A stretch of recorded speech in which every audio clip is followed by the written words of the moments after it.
in 2006, the Colts surrendered 5.33 rushing yards per attempt. It was the 7th worst in NFL history. But they won the championship, and they won it because they had the statistically most efficient offense in the entire league. They entered the playoffs as wild cards. In the conference championship against the Patriots, some of you might remember that game, they were down 21-6 at halftime, and they came back to win the game. It was a record-breaking comeback.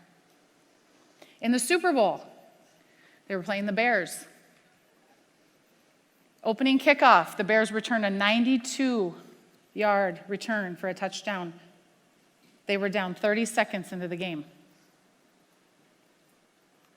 Yet they came out and won the Super Bowl. They were not the most statistically strong team in the league. They didn't have the best players in every position. So what was their secret? How did they win a Super Bowl?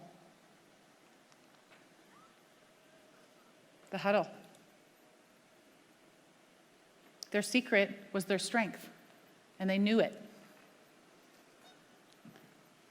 It wasn't the flashy aspects of the game. In fact, nobody cares about the huddle. The huddle happens on a TV timeout when we're shown beer commercials and chip commercials, right? Nobody cares about the huddle, except for the huddle happens on average 60 to 70 times a game, right? It's one strategy, one play at a time, one step is all they have to take, and they've got to execute that one step really well. They know how to manage their business needs, winning the game, with their human needs, building trust and making sure we are aligned every step of the way.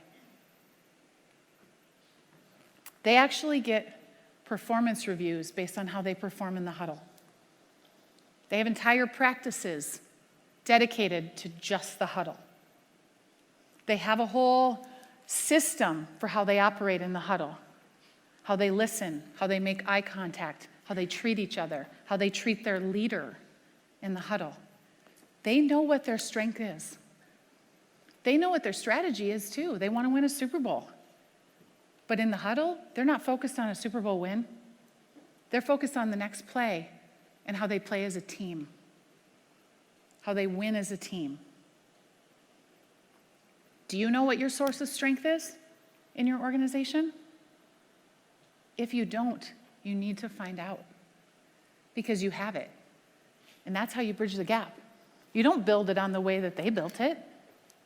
You build it on your own strengths, your own solid foundation, but we have to know what that is before we can build the bridge and close that gap.